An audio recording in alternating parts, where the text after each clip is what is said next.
इस वीडियो की कहानी, पात्र और घटनाएं पूरी तरह काल्पनिक है।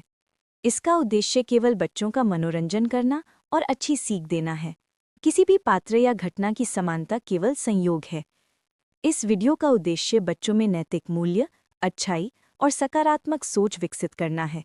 इसे केवल शिक्षण एवं मनोरंजन के लिए बनाया गया है। इस वीडियो में किसी भी व्यक्ति, जाति, धर्म, समूह या समुदाय की भावनाओं को ठेस पहुंचाने का कोई इरादा नहीं है। बहुत पुराने समय की बात नहीं है, बस कुछ साल पहले की। छत्तीसगढ़ के एक कोने में दो छोटे छोटे गांव बसे थे। एक का नाम था सूर्यपुर, जहां सूरज की किरणें इतनी तेज थी कि लोग कहते थे यहां रात नाम की चीज ही नहीं है। दूसरा गांव था छायानगर, जहां अंधेरा इतना गहरा था कि चांद भी शर्मा जाता था। ये दोनों गांव एक दूसरे से सिर्फ 2 किलोमीटर दूर थे, लेकिन उनके बीच एक छोटी सी पहाड़ी और एक सूखी नदी थी। सालों साल तक दोनों गांव के लोग एक दूसरे के साथ हंसी मजाक, शादी ब्याह, त्योहार मनाते थे। लेकिन एक दिन सब कुछ बदल गया।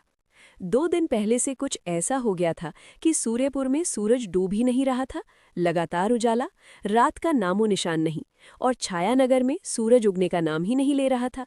लगातार काली रात। लोगों के चेहरे पर डर था। बच्चे रो रहे थे, बूढ़े प्रार्थना कर रहे थे। और बीच में एक छोटा सा घर था, जहां रहती थी कालिंदी माई, एक ऐसी औरत जिसे गांव वाले डायन कहकर बुलाते थे, लेकिन जिसका दिल इतना टूट चुका था कि बदले की आग में ही वो जी रही थी। आइए इस कहानी को शुरू से समझते हैं। सूर्यपुर, सुबह का समय, लेकिन सूरज दोपहर जैसा चमक रहा है। अरे ओहो, ये क्या हो गया भगवान। कल रात सोने की कोशिश की, आंखें बंद की तो भी उजाला ही उजाला। नींद कहाँ आती है ऐसे में।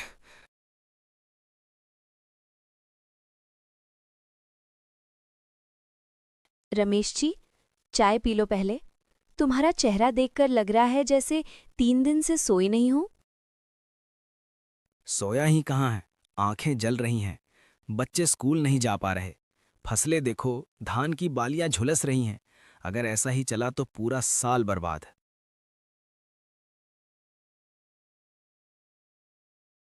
और छायानगर का क्या हाल है? सुना है वहां 2 दिन से रात ही रात है। विक्रम भैया की माँ को तो रतौंधी है ना, उनकी हालत तो बहुत खराब होगी। हाँ, मैंने सुबह फोन किया था विक्रम को। वो कह रहा था माँ रो रही है, कुछ दिख नहीं रहा, घर के काम नहीं हो पा रहे। और सबसे अजीब बात, हम उनके गांव में जा ही नहीं पा रहे, जैसे कोई अदृश्य दीवार खड़ी हो गई हो। क्या कोई श्राप है या कोई तंत्र मंत्र? पता नहीं, लेकिन अब और नहीं सहा जाता। आज शाम गांव की पंचायत बुलाई है, सब मिलकर कुछ सोचेंगे।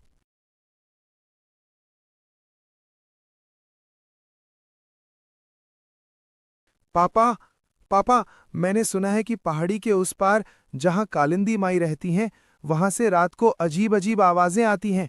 शायद वो ही कुछ कर रही हैं। अर्जुन, ऐसी बातें मत कर। कालिंदी माई अकेली रहती हैं। लोग उन्हें डायन कहते हैं, लेकिन वो सिर्फ बूढ़ी औरत हैं। लेकिन पापा, मैंने खुद देखा है। कल शाम मैं गेंद लेने गया था, उनकी झोपड़ी के पास से गुजरा। अंदर से हंसी की आवाज आई, बहुत डरावनी हंसी। बस करो अब, तुम बच्चे हो, ऐसी बातों में मत पड़ो। अब चलते हैं छायानगर की ओर। माँ, बस थोड़ा और सब्र रखो। मैंने राजेश भैया से बात की, वो कह रहे हैं कि सूर्यपुर में भी हालत खराब है। बेटा, मुझे कुछ दिख नहीं रहा।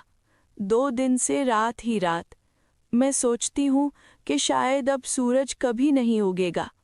मेरी आंखें तो पहले से ही कमजोर थीं, अब तो बिल्कुल अंधा कर दिया इसने। माँ, तुम्हें बाहर ले चलता हूँ, थोड़ी हवा लगेगी। कहाँ ले चलोगे? अंधेरे में भी अंधेरा। मैं तो बोझ बन गई हूँ ना। जब मैं जवान थी, तुम्हें गोद में उठाकर घुमाती थी। अब देखो, खुद चल नहीं पाती। माँ, ऐसा मत कहो। तुम बोझ नहीं हो, तुम मेरी दुनिया हो। बस ये अंधेरा खत्म हो जाए। याद है बेटा, जब तुम्हारे पिताजी गए थे, तब भी मैंने अकेले ही तुम्हें पाला। गांव वालों ने मदद नहीं की, सिर्फ देखा और मुंह फेर लिया। और अब ये हाल। लगता है भगवान भी हमसे नाराज है। नहीं माँ, भगवान नाराज नहीं होता। कोई इंसान ही ऐसा कर रहा है और मैं ढूंढ लूंगा उस इंसान को। और अब उस घर की कहानी जो दोनों गांवों के बीच में अकेला खड़ा था। कालिंदी माई, 68 साल की उम्र। सालों पहले उनका बेटा राहुल बीमार पड़ गया था, तेज बुखार। गांव वालों से दवा दारू के लिए मदद मांगी, लेकिन किसी ने हाथ नहीं बढ़ाया। सबने कहा, ये डायन है, दूर रहो, उसके घर में जाओगे तो नजर लग जाएगी। राहुल की मौत हो गई। उस दिन से कालिंदी माई का दिल पत्थर हो गया। वो अकेली रहने लगीं, दिन में सोतीं, रात में जागतीं और बदले की योजना बनाती रहीं। एक दिन उन्हें एक साधु मिला, महंत विश्वनाथ, जो पैसे के लिए कुछ भी करने को तैयार था। महंत जी, आपने वादा किया था, अब समय आ गया है। हाँ माई, मेरी शक्ति पर शक मत करो। मैंने पहले भी कई बार ऐसे चमत्कार किए हैं, लेकिन ये बड़ा काम है। सूरज को रोकना, रात को थामना, इसके लिए बहुत शक्तिशाली जल चाहिए और बहुत बड़ा बलिदान। बलिदान की चिंता मत करो, मैंने सालों इंतजार किया है। अब वो लोग दुख क्या होता है जानेंगे। तो ठीक है, मैं कल रात मंत्र सिद्ध करूंगा। सूर्यपुर में सूरज डूबेगा नहीं, छाया नगर में उगेगा नहीं, लेकिन मेरी फीस। पैसे मिल जाएंगे और इनाम भी, बस काम पूरा कर दो। और फिर वो रात आई जब महंत ने कमंडल में विशेष जल डाला और मंत्र पढ़े। आकाश में बादल छा गए, बिजली कड़की और अगली सुबह दोनों गांव बदल गए। अब कहानी आगे बढ़ती है। सूर्यपुर में तीसरा दिन। अब तो लग रहा है कि सूरज ने हम पर क्रोध कर लिया है। खेतों में पानी सूख रहा है, गाय भैंसे चारा नहीं खा रहीं, बच्चे बीमार पड़ रहे हैं। मैंने सुना है कि कालिंदी माई के घर से रात को रोशनी निकलती है, शायद वही कर रही हैं। अरे वो बेचारी अकेली हैं, हमने ही उन्हें ताने दिए, डायन कहा। शायद हमारा ही पाप है। अब पाप पुण्य की बात बाद में, पहले इस मुसीबत से निकलना है। अर्जुन का साहस। उस रात चांद आधा छुपा था। अर्जुन चुपके से माई के घर के पास पहुंचा। झोपड़ी के अंदर से आवाजें आ रही थीं। वहां महंत और माई की बातें सुनता है।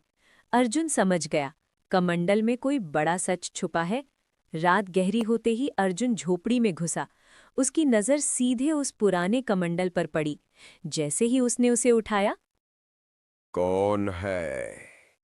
अर्जुन भागने की कोशिश करता है, लेकिन महंत उसे पकड़ लेता है। गांव की सुनसान रात चीखों से भर जाती है। महंत ने बिना दया के अर्जुन पर हमला कर दिया। कुछ ही पलों में अर्जुन जमीन पर गिर पड़ा, सदा के लिए खामोश। सुबह गांव में मातम छा गया। अर्जुन की मां बेसुध थी, बच्चे डर गए, औरतों की आंखों में आंसू थे और पुरुषों की आंखों में पहली बार आग। गांव वालों ने फैसला किया, अब और नहीं, ये डर यहीं खत्म होगा। रात को पूरा गांव एकजुट हुआ। किसी के हाथ में मशाल, किसी के हाथ में लाठी। उनके दिलों में अर्जुन की याद और इंसाफ की पुकार थी। जब लोग माई के घर पहुंचे तो महंत वहां नहीं था। गुस्से में झोपड़ी को आग लगा दी गई। आग की लपटों के साथ सालों का डर जलने लगा। कालिंदी माई बाहर आकर गिर पड़ी। ये आग नहीं, हमारे पापों की सजा है। महंत जंगल के मंदिर में छुपा मिला। गांव वालों और महंत के बीच आखिरी टकराव हुआ। महंत ने अपनी चालें चलीं, डर दिखाया, श्राप देने की धमकी दी, लेकिन इस बार कोई नहीं डरा। अंततः वो हार गया। कमंडल टूट गया और उसके अंदर छुपे गांव वालों के चढ़ावे, झूठे मंत्र और काले कर्म सब सामने आ गए। और इस तरह दोनों गांवों ने सीखा कि बदला कभी सुख नहीं देता। मदद, प्रेम और एकता से ही जीवन चलता है। अर्जुन की याद आज भी दोनों गांवों में जिंदा है। ऐसे ही मज़ेदार कहानी वीडियो देखने के लिए हमारे YouTube channel tone moral stories को सब्सक्राइब करें और बेल आइकन को दबाएं। लाइक और शेयर करना ना भूलें।